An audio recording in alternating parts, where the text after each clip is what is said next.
Nah, lalu berbicara hak dan kewajiban penanggulangan bencana, saya akan coba sampaikan di sini hak dan kewajiban yang ada untuk komunitas atau masyarakat itu sendiri dan juga hak dan kewajiban bagi pelaku usaha seperti itu. Ini berdasarkan Undang-Undang 24 tahun 2007.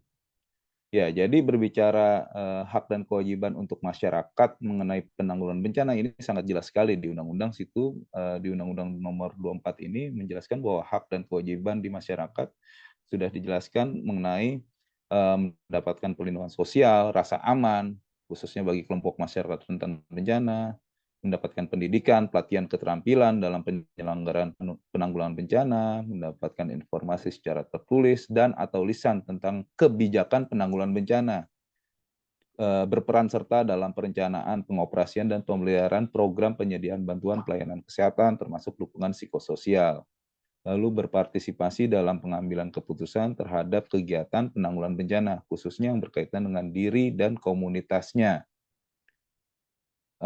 lalu melakukan pengawasan sesuai dengan mekanisme yang diatur atas pelaksanaan penanggulangan bencana. Dan juga setiap orang yang terkena bencana berhak untuk mendapatkan bantuan pemenuhan kebutuhan dasar. Dan juga setiap orang berhak untuk memperoleh ganti kerugian terhadap karena terkena bencana yang disebabkan oleh kegagalan konstruksi seperti itu.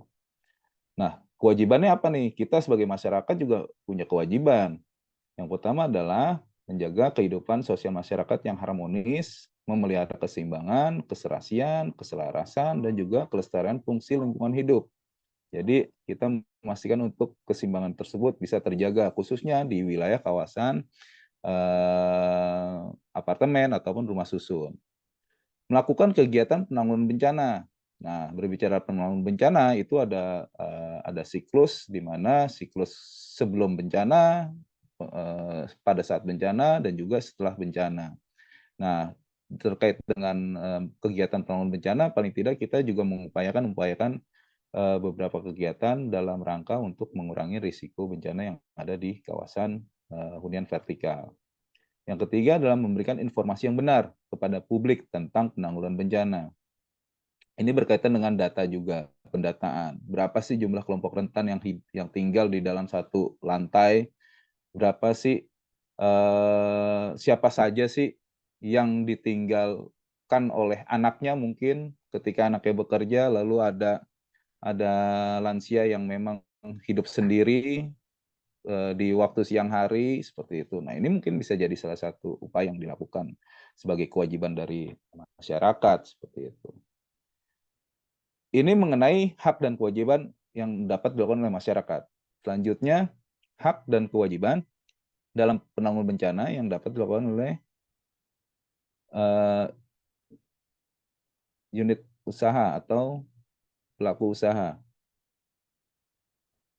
atau lembaga usaha. Nah, lembaga usaha itu memiliki hak untuk mendapatkan kesempatan dalam penyelenggaraan penanggulangan bencana, baik secara tersendiri maupun secara bersama dengan pihak lain. Ini haknya di sini. Lalu kewajibannya apa sebagai lembaga usaha? Lembaga usaha menyesuaikan kegiatan dengan kebijakan penyelenggaraan penanggulangan bencana.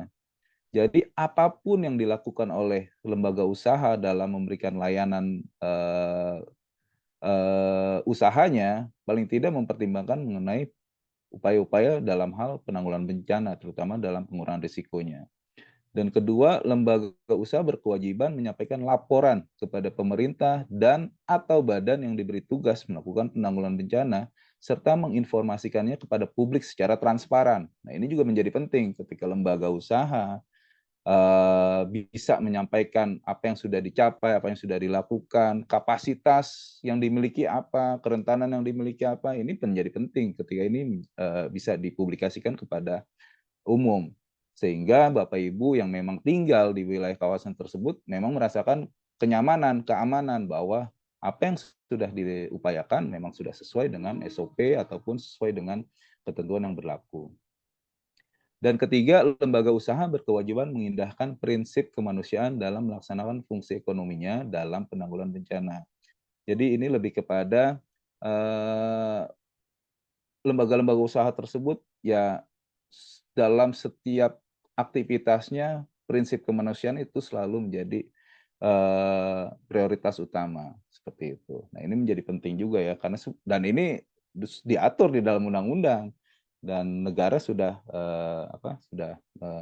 menyampaikan seperti itu. Jadi saya pikir ini penting ketika kita berbicara penanggulangan bencana, di mana penanggulangan bencana ini siklusnya ada pra, saat, setelah, semua pihak itu terlibat dalam hal upaya penanggulangan bencana.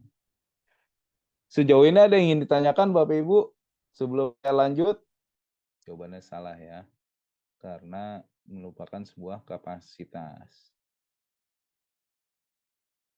kerentanan. Datang menanyakan dan mengetahui kabarnya ketika anaknya berangkat kerja ya. Ya, social cohesive. Ya, sekarang selanjutnya adalah kita akan membahas mengenai kondisi tadi secara basic ya, secara dasar mengenai kebencanaan itu sendiri. Selanjutnya adalah ngomongin rumah susun nih. Nah, ada yang dimaksud dengan rumah susun itu sebenarnya apa sih? Jadi berbicara rumah susun adalah bangunan gedung bertingkat yang dibangun dalam suatu lingkungan yang terbagi dalam bagian-bagian yang distrukturkan secara fungsional baik dalam arah horizontal maupun vertikal dan merupakan satuan-satuan yang masing-masing dapat dimiliki dan digunakan secara terpisah, terutama untuk tempat hunian yang dilengkapi dengan bagian bersama, benda bersama, dan tanah bersama. Tuh. Satuan rumah susun yang selanjutnya disebut sarusun adalah unit rumah susun yang tujuan utamanya digunakan secara terpisah dengan fungsi utama sebagai tempat hunian dan mempunyai sarana penghubung ke jalan umum. Definisi rumah susun tersebut ini saya ambil dari Undang-Undang Nomor 20 Tahun 2011 mengenai rumah susun, di mana undang-undang tersebut mengatur segala halnya terkait dengan rumah susun ya, seperti itu. Nah, lalu bangunan gedung itu sendiri apa sih? Nah, sebenarnya bangunan gedung juga udah ada undang-undangnya sendiri nih. Bangunan gedung adalah wujud fisik hasil pekerjaan konstruksi yang menyatu dengan tempat kedudukannya, sebagian atau seluruhnya berada di atas dan atau di dalam tanah dan atau air yang berfungsi sebagai tempat manusia melakukan kegiatannya, baik untuk hunian atau tempat tinggal, kegiatan keagamaan, kegiatan usaha, kegiatan sosial, budaya, maupun kegiatan khusus. Jadi lebih kepada fungsi dari bangunan tersebut itu dibangun. Nah, ini saya ambil dari Undang-Undang Nomor 28 Tahun 2002 mengenai bangunan gedung.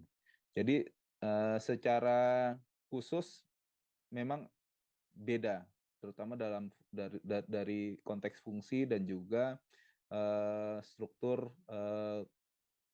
bangunan yang dibangun seperti itu. Jadi yang membedakan adalah rumah susun lebih kepada fungsi untuk hunian, lalu bangunan gedung lebih kepada fungsi untuk aktivitas-aktivitas yang memang sifatnya itu ada kegiatan-kegiatan seperti keagamaan, kegiatan usaha, kegiatan sosial, budaya maupun kegiatan khusus. Jadi ini yang membedakan. Mungkin di situ kita bisa menyepakati terlebih dahulu mengenai definisi ini sendiri. Nah, berbicara kategori rumah susun, ini ada 4 berdasarkan Peraturan Pemerintah Nomor 13 Tahun 2021 tentang penyelenggaraan rumah susun. Jadi rumah susun itu dibagi menjadi 4. Yang pertama ada rumah susun umum, ada rumah susun khusus, ada rumah susun negara, dan juga ada rumah susun komersil, di mana ini dijelaskan lebih kepada kondisi, fasilitas, dan lain sebagainya ya. Rumah susun umum adalah rumah susun yang dibuat untuk memenuhi kebutuhan rumah orang yang memiliki penghasilan rendah, seperti itu. Dan rumah susun khusus adalah rumah susun yang diselenggarakan untuk memenuhi kebutuhan khusus. Jadi maksudnya di sini adalah seperti korban bencana, korban industri buruh, komunitas, hingga kebutuhan lainnya yang memang mengkhususkan bahwa rumah susun itu dibangun atau difungsikan.